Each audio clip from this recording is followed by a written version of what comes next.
కవిత bail విషయంలో Congress BJP మధ్య మాటల యుద్ధం నడుస్తోంది. బీజేపీ వల్లే కవితకు బెయిల్ వచ్చిందని జగ్గారెడ్డి ఆరోపిస్తే కౌంటర్ ఇచ్చారు ఎంపీ రఘునందన్ రావు. జడ్జి గారు చెప్పకముందే కేటీఆర్ గారు ఆల్రెడీ లీక్ ఇచ్చేసిండు. జడ్జిమెంట్ రాకముందే కేసీఆర్ గారు ఆల్రెడీ డిజైన్ తయారు చేసిండు.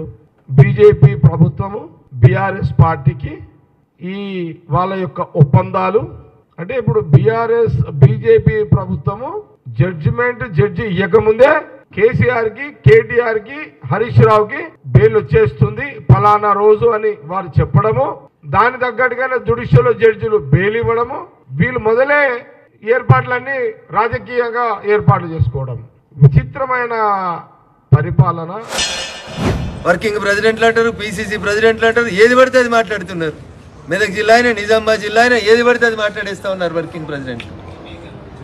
వాళ్ళకి ఏమీ తెలియదు, బెయిల్ ఏంది, ప్రొసీజర్ ఏంది, సిస్టమ్ ఏంది ఏం తెలియదు. అయినా బీజేపీ మీద బురద జల్లాలనేటువంటి ఒక కార్యక్రమాన్ని చేపడతా ఉన్నారు. ఇది కాంగ్రెస్ పార్టీకి తగదు.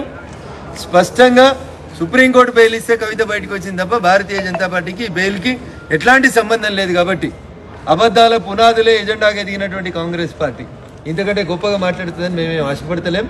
బట్ తెలంగాణ సమాజం, విఘ్నులైనటువంటి తెలంగాణ ప్రజలు అర్థం చేసుకుంటారని, బెయిల్ కోర్టుకు సంబంధించిన అంశం అని, పార్టీలకు సంబంధించిన అంశం కాదని జగ్గారెడ్డి గారికి, మహేష్ కుమార్ గౌడ్ గారికి అర్థమయ్యేలా చెప్పాలని చెప్పి ఆ అభిషేక్ సింగ్ మన్వి అనేటువంటి సుప్రీంకోర్టు వకీల్కి ఈ సందర్భంగానే విజ్ఞప్తి.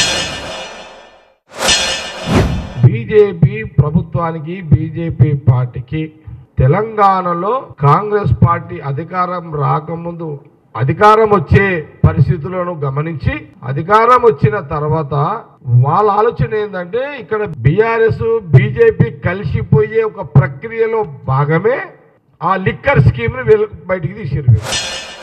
ఒక రాజకీయ పార్టీ ఇంకొక రాజకీయ పార్టీలో విలీనం అవ్వాలా అవ్వకూడదు అనేది ఆ టీఆర్ఎస్ పార్టీ పెద్దలు అడిగితే కరెక్ట్ సమాధానం వస్తుంది. భారతీయ జనతా పార్టీ ఎవరిని విలీనం చేసుకోవడానికి సిద్ధంగా లేదు. మేము కాశ్మీర్ నుంచి కన్యాకుమారి దాకా ఒంటరిగా మేమే ఎదగాలనుకుంటున్నాం. That is our stand. మాతోటి ఎవరు చర్చలు జరపలేదు, సంప్రదింపులు జరపలేదు. నాకు తెలిసినంత వరకు పార్టీలో ఒక పార్లమెంట్ సభ్యుడిగా నాకు తెలిసినంత వరకు అట్లాంటి ప్రస్తావన కానీ సందర్భం కానీ లేదు. కాబట్టి లేని దాని మీద బురద జల్లి కోడిగుడ్డు మీద ఈకలు వీకే ప్రయత్నం చేయొద్దని కాంగ్రెస్ మిత్రులకు నేను ఇతో పలుకుతాను.